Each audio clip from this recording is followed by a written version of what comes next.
We're back. I'm Leon Charney. I'm talking to Bryan Mark Rigg, who wrote Hitler's Jewish Soldiers, which became a real big hit, and now has another terrific book on called Rescued from the Reich, how one of Hitler's soldiers, a Nazi, saved the Lubavitcher Rebbe. And if you don't know who the Lubavitcher Rebbe is, let me explain to you that there are groups of Jews that are broken down into different sects, and one is Hasidim, which originally come from a fellow named from the Baal Shem Tov, and he was the man who fought against the Vilna Gaon. The Vilna Gaon was an intellectual in about the 17th, 18th century from the town of Vilna, and he was very much against Hasidism because Hasidism was not really studying. It was getting to God through song and dance and less intellectual. And there was a huge fight between them.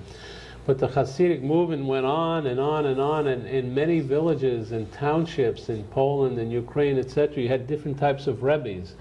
And one of the greatest Rebbes and one of the biggest Rebbes was the Lubavitcher Rebbe, and it's a dynasty. It's handed down from son to son to son, or if you don't have a son, it's a son-in-law.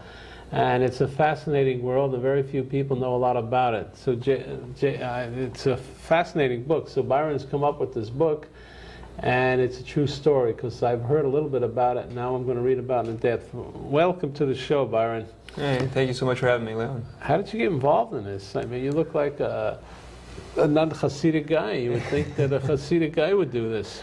Well, in 1992, I began doing research about Jews and men of Jewish descent who served in the Nazi military, the results of which were published in 2002 as Hitler's Jewish Soldiers. We interviewed you on that. Yeah, it was great 2 years ago. It was great being here. Thanks for having me again. And during the course of this research, I came across a story about a Nazi soldier of Jewish descent who actually rescued this rabbi by the name of Schneerson. And I was like, how is that possible? So I started to explore it, and before I knew it, I was looking into a world of how our anti-Semitic, anti-refugee U.S. government actually worked with the Nazi Secret Service to rescue Joseph Isaac Schneerson, the 6th Lubavitcher Rebbe. And this was just mind-boggling to me. So, why did they do it? The United States, was he that powerful a man that he had inroads in the United States? Tell me the story. This is what's amazing. The Lubavitchers are very good about making their organization look a lot bigger and more powerful than what it actually is. And they were very good at this time in doing this. The Lubavitcher Rebbe had had the good fortune in 1930 to have met with President Hubert Hoover, Justice Louis Brandeis, and Senator Robert Wagner during a goodwill tour here in the United States. Really? So did he speak English? No. Yiddish? No, Yiddish. So he had done this through translators. He was, always having advisors go along with him. By the way, you speak Yiddish? I'm bissel. I speak German. So Guten Tag. You know what it means? Yeah, Dankeschön. Guten Tag. Oh, because you know German. But, so getting back to his contacts in America, so he had met some of these politicians. So in 1939, when Germany invaded Poland, and he was stuck in Warsaw, many of his followers approached these individuals who he had met in 1930. And to his great luck and to his great surprise, these individuals decided to act on this rescue plan, because the Lubavitchers are very good about putting a name, a face, a prominent reputation, and a large following. They were saying, there's millions of followers out there following Rebbe Schneerson, and the U.S. government bit on the hook, and they decided to rescue this guy. So they were American people, American Jewish people, who were Lubavitcher followers that went to the government? Yeah, they were amazing in their networks. I mean, as you know, Leon, if you tell one rabbi, Lubavitcher rabbi, something tonight, 10,000 of them will know it tomorrow. They're ubiquitous. And so they were lucky in getting Louis Brandeis and Senator Robert Wagner to send this request up the chain of command. And this request eventually arrived at the desk of Assistant Attorney General Benjamin Cohen, the architect of the New Deal. Jewish fellow? Yes, from Poland, first generation here in America. And then Secretary of State Cordell Hull, who these two men then sent the request on to Roosevelt. Roosevelt surprisingly signed off on it, and soon thereafter they started to organize a rescue plan with the German Secret Service. Strange bedfellows. Wow, how'd they do that? There was a gentleman by the name of Robert Pell who was involved with, he was an assistant director of the Foreign Affairs Office, and he had a lot Any relation to the Pells of Rhode Island? I don't know. Shaborn Pell, what was it? Senator Pell? Oh, recently? Right. I don't know. Probably. I don't think so. No? Okay. And so anyway, Robert Pell, He was very involved with the Avian Conference of 1938 when Roosevelt put together this conference in France to deal with the refugees coming out of Germany, and basically it was a sham. The conference found that, hey, there's too many of them, we don't want to deal with it. But during this time, Robert Pell met some German diplomats, one of them being Voltat, who was head of the 4-year plan under Goering. And Voltat told him, hey, if there's ever a Jew in Europe later on that you need help getting out, you let me know. So after Assistant Attorney General Benjamin Cohen got the okay from Roosevelt, he contacted Robert Pell and said, can you help me out with this request? We have a lot of people approaching me about this, Brandeis, Wagner, and so on. Can you do anything? Then Pell got in touch with Voltat under the 4-year plan, and then Voltat said, okay, I told you I would help you out a year ago. I'm going to stay true to my word, and I'm going to get you in touch with the head of the German Secret Service, Admiral Wilhelm Canaris, and see if he will help us rescue the Rebbe. Was Canaris a Nazi? Canaris was head of the German Secret Service. He's a strange bird. On one side, he did an awful lot to get invaluable military intelligence to the Wehrmacht, the German armed forces of World War II, so it could conduct incredible operations against Poland and France and even Russia. So he didn't agree with communism. He liked what Germany was doing in getting back its military power, its independence, away from the Versailles Treaty. But on the other side, he did not agree with Nazi racial ideology, and he had proved this by helping a lot of Jews escape Germany in the 1930s, and he had actually employed a lot of people of Jewish descent in his own organization. So from an ideological point of view... That's your next book, Biography of Canaris. He's an interesting character. Oh, he is a chameleon. How did he die? Well, he was against Hitler, and he had tried to remove him from power, and eventually the SS got word of this. And in 1943, he was kicked out of the Abwehr, the German Secret Service that he had built up. And in 1944, he was arrested and brought to a concentration camp, Flossenburg. He was interrogated during this time, beaten up horribly. His nose was cut off. And 1 month before the war ended, he was hanged and then put on a pile of wood and incinerated. By the Germans. By the Germans. So, from an ideological point of view, America contacting Canaris to help them out with the rescue of the Rebbe was a perfect match. Also, Canaris was a politician. He wanted to keep a certain modicum of goodwill between America and Germany in 1939 because they weren't at war with one another. And so he decided, I cannot ignore a request from the White House and the State Department. So then he ordered one of his most trusted officers, Major Ernst Bloch, to lead the mission on the ground. And this is what's crazy, Leon. Bloch was Jewish? Bloch was what the Nazis would call so-called half-Jew. Your boy, one of Hitler's Jewish soldiers. One of Hitler's Jewish soldiers. What the Nazis called Mischling. These are horrible terms. It means bastard, hybrid, mutt. And the Nazis used this term to describe partial Jews. And these half-Jews and quarter-Jews, a lot of them were in the military, and many of them were actually Aryanized. And Bloch was one of these men who had been Aryanized by Hitler. Hitler would look at these guys, and if they had blonde hair, blue eyes, a good military track record, even though they were half-Jewish or quarter-Jewish, he would say, hey, your Aryan blood, to use a Nazi term, dominates you. Therefore, I will declare you officially of Germanic blood. And so Bloch was one of thousands of people, literally, who received such exemptions from Hitler to remain in the military. You have generals, admirals, U-boat captains, battleship captains, Secret Service agents like Bloch. And this is heavily documented in my first book, Hitler's Jewish Soldiers. Right. So Canaris probably picked Bloch to rescue Schneerson, obviously because of Bloch's own Jewish background. But also Bloch was an incredibly professional soldier, very intelligent, spoke 3 foreign languages, and had a lot of international travel. What was his unit? Secret Service? He was head of the Economic Espionage Division of the Abwehr. And Bloch had come to know Canaris very well, and Canaris had come to respect him tremendously. So they had a very good trust. So, I mean, imagine the scene, if you will. Wow. Leon. Bloch is ordered into Canaris' office, and Canaris says, hey, I got a strange mission for you. Save the Rebbe. You're going to go up to Warsaw, find the most ultra-Orthodox rabbi in the world, and you're going to rescue him. You can't miss him. He looks just like Moses. And then he sends him off to do that deed. And how'd they work it out? Well, Canaris, once he sent Bloch off, he sent the information to the White House about what he was doing in the State Department. And then our U.S. government informed the Lubavitchers in Brooklyn, New York. Then the Lubavitchers in Brooklyn, New York informed the Lubavitchers in Riga, Latvia. Then the Lubavitchers in Riga, Latvia started sending runners down on the ground to Warsaw to inform the Rebbe. of this. But at first there was a lot of problems because Bloch was encountering a lot of skeptical Jews, obviously. You know, here's this battle-hardened veteran from World War I. He had this horribly disfigured face because he took a bayonet up through his jaw, his mouth, and into his brain. Bloch? Bloch in World War I. So his face is vertically divided by a scar. He has swastikas all over his uniform. He has iron crosses. And he's going up to ultra-Hasidic Jews, Lubavitcher Jews, with a lot of German soldiers, you know, and trained. And he's asking them, hey, where's the Rebbe? We want to rescue him. And the Lubavitchers are totally skeptical, saying, yeah, sure you do. And we want to join the German army. You know, where do we sign up? But eventually the Lubavitchers get the word that Bloch is indeed there to help rescue their Rebbe. And the Rebbe gives himself over to Bloch and about 20 of his closest advisors and family members. Now Bloch is faced with going through SS checkpoints. And one of the checkpoints he comes up, the SS officer is very skeptical. It's not the usual modus operandi of a Secret Service agent to escort 20 ultra-Orthodox Jews through Warsaw. And he says, what's going on here? And Bloch has to start using his acting skills about what he's doing. He says, we're taking these Jews to Berlin, we're going to interrogate them, and then we're going to shoot them. The SS officer is a little skeptical, but Bloch drops a few names like Canaris and then a few other high-ranking officers. But he also had rank, didn't he have rank? Well, the SS and the Wehrmacht, a little bit matter. different. And this guy was a SS colonel, so they were. He outranked Bloch in the rank structure. But since they were in different organizations, it was very nebulous about who outranked who. Bloch is eventually, though, able to persuade this guy that his mission should not be messed with. And the SS officer opens up the barricade finally. Then Bloch gets in the truck with the Rebbe. He looks over to him. He says, don't worry about it. I'm half Jewish. I'm here to rescue you.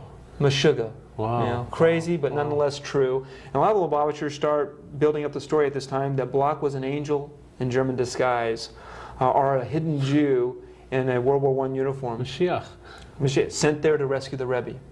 He probably was. Sorry, I got to cut for break. It's fascinating, titillating. Yeah, I mean, unbelievable. How did you get all this information?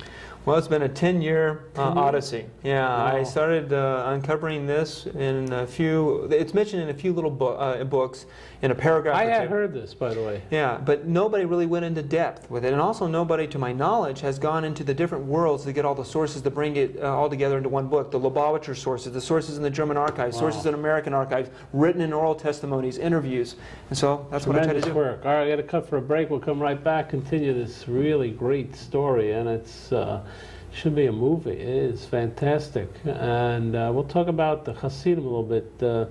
Byron knows a lot about those communities, and during the war, by the way, there were a lot of different questions about the different Hasidic Rebbes and how they displayed their talents, shall we say. Some of them prevented their Hasidic followers from going, especially to Israel, because the Messiah wasn't there, the Mashiach wasn't there.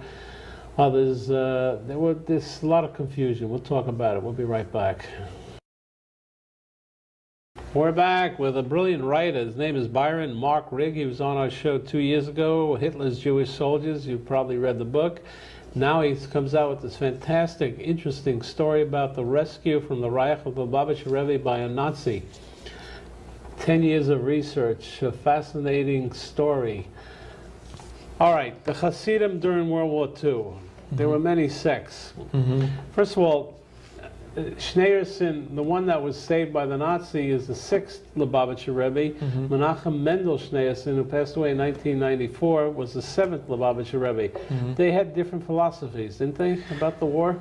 Oh, about the Holocaust. Right. On one side you could say is dramatically opposed to one another. Other side you can say they just emphasize different aspects of the Holocaust. The 6th Lubavitcher. But 1 minute, Byron. I believe that the 6th Lubavitcher Rebbe was not a son because he was a son-in-law. Yeah, the Menachem Mendel Schneerson was not only the son-in-law to the 6th Lubavitcher Rebbe, Joseph Isaac Schneerson, but he was also his second cousin. Right. The Schneerson family practiced a lot of inter-family marrying. Most Hasidim do, by the way. To keep the power structure. Right. It's like the royalty of that world. Okay, so I'm sorry I interrupted you. So So the 6th Lubavitcher Rebbe, his take on the Holocaust was that God was sending us a message. We were living in the end times. It was time of the Messiah, and that he believed God was really angry with Jews, and he was punishing them for their transgression, especially the American Jewish Treif community, as he called it, the American apostate Jewish community, which was largely secular and reform.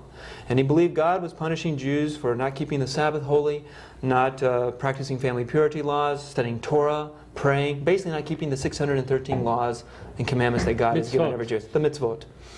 And many of his followers asked him, well, why had the pious been chosen to bear the brunt of God's retribution? Because most of the Jews dying in the Holocaust at this time were Polish and Russian. Right. Yet the Rebbe said that God was punishing, was using basically them as the sacrificial lamb for everybody else.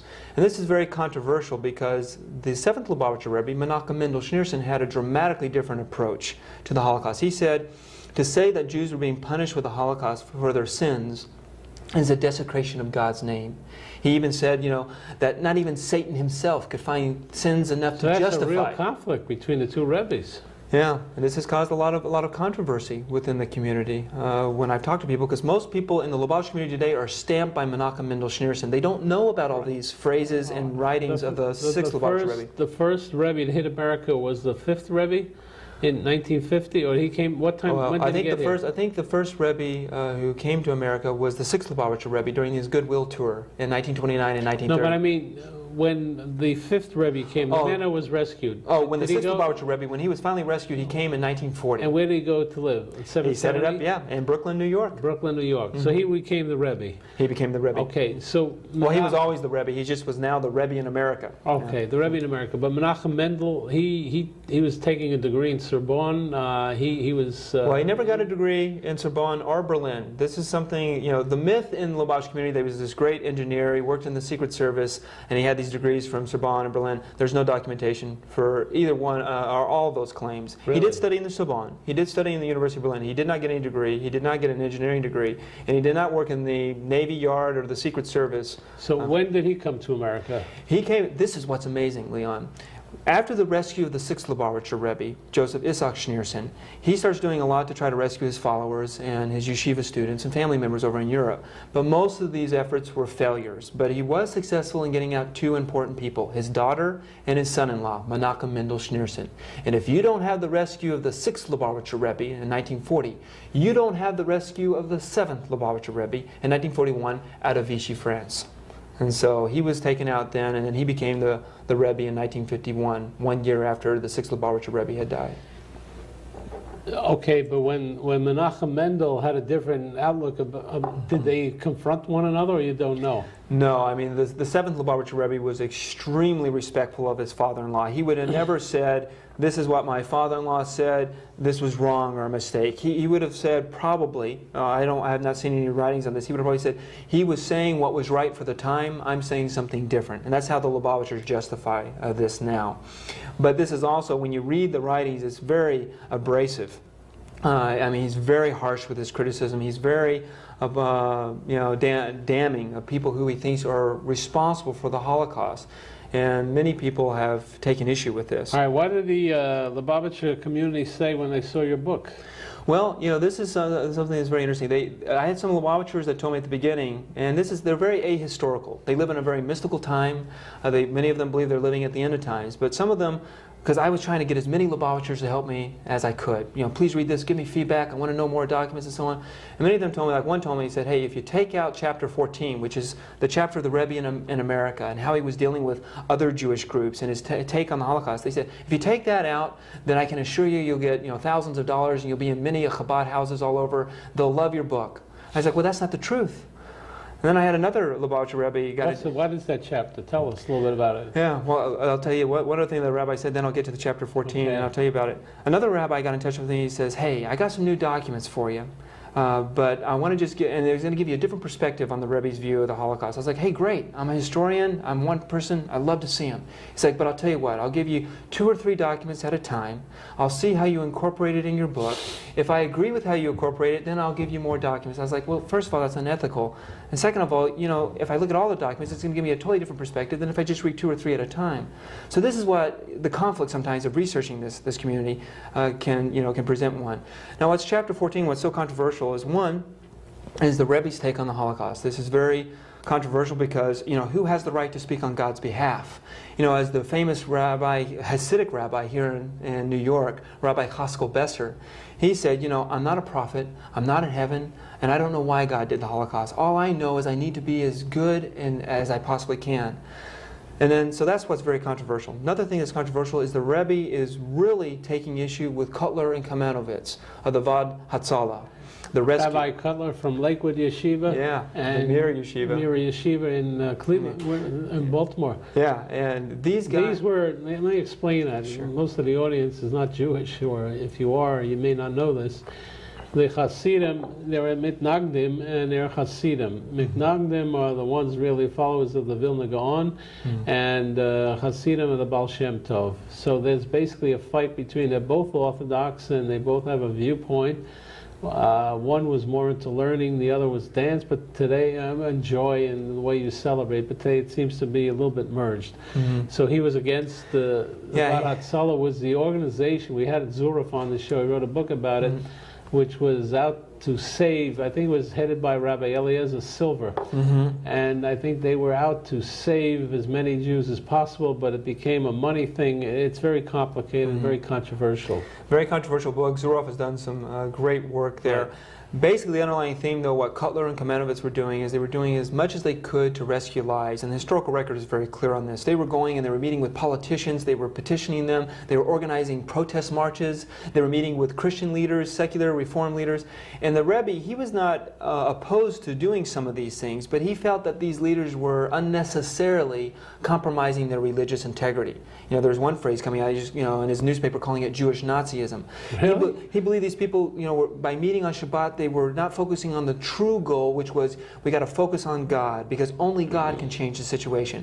Well, Cutler and Kamenovitz were in strong disagreement with this. They said we have to take... They were very Orthodox people. Very Orthodox. Their main language also was Yiddish. Right. And they were also old, but they were doing everything to fight to save lives. And what's amazing is while the Rebbe is condemning them, these guys, working with Morgenthau, were able to bring about the War Refugee Board in 1944, which saved between 100 to 200,000 lives, according to historian David Wyman.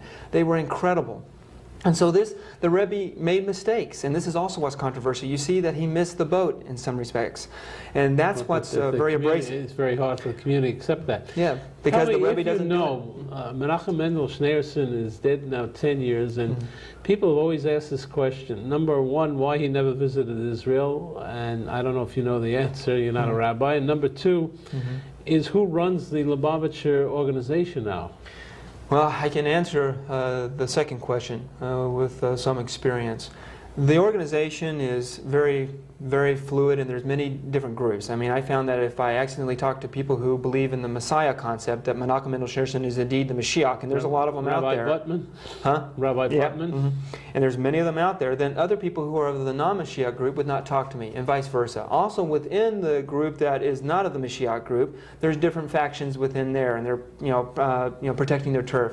Since Menachem Mendel Schneerson has died, there's been a vacuum in the leadership. Does anybody why he didn't try to appoint somebody? Was there no descendant of Schneerson? Well, a lot of people fault him for not doing so. There are Schneerson family members out there, but of course he had no children, and so the heir apparent was not obvious. Right.